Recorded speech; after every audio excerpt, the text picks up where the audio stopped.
স্বামী বিবেকানন্দ বেদ সম্পর্কে বলছেন, তোমরা সকলেই জানো এই বেদ সমূহ দুই ভাগে বিভক্ত, কর্মকাণ্ড ও জ্ঞানকাণ্ড।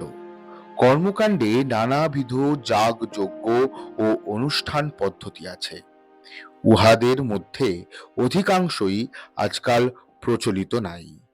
জ্ঞানকাণ্ডে বেদের আধ্যাত্মিক উপদেশ সমূহ লিপিবদ্ধ।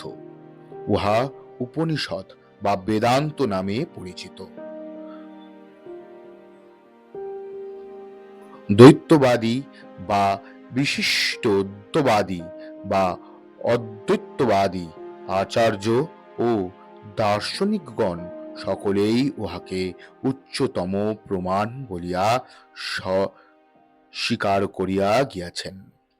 ভারতীয় প্রত্যেক দর্শন ও প্রত্যেক সম্প্রদায়কেই দেখাইতে হয় যে এই দর্শন বা সম্প্রদায় উপনিষদ রূপ ভিত্তিক উপর প্রতিষ্ঠিত।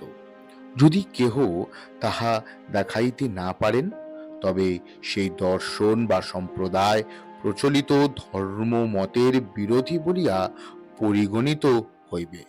সুতরাং বর্তমান কালে সমগ্র ভারতের হিন্দুকে যদি কোনো সাধারণ নামে পরিচিত করিতে হয়, তবে তাহাদিগকে সম্ভবত বৈদান্তিক বা বৈদিক এই দুইটির মধ্যে যেটি তোমাদের ইচ্ছা বলিলেই ঠিক বলা হইবে।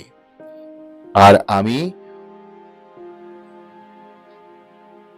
বৈদান্তিক ধর্ম ও বেদান্ত শব্দ দুইটি সর্বদা এই একই অর্থে ব্যবহার করিয়া থাকি।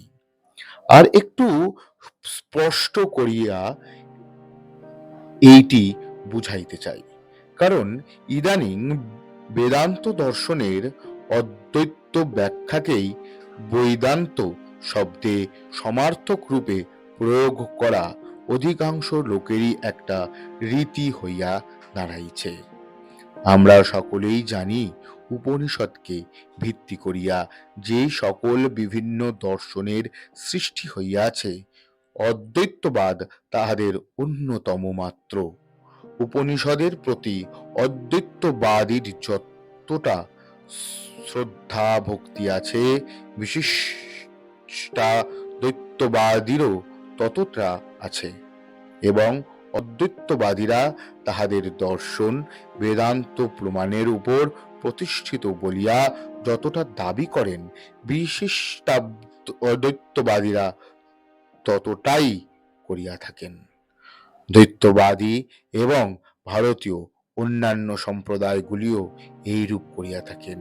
ইহা সত্ত্বেও সাধারণ লোকের মনে বৈদান্তিক ও অদ্বৈতবাদী সমার্থক হইয়া দাঁড়াইছে। সম্ভবত ইহা কিছু কারণও আছে।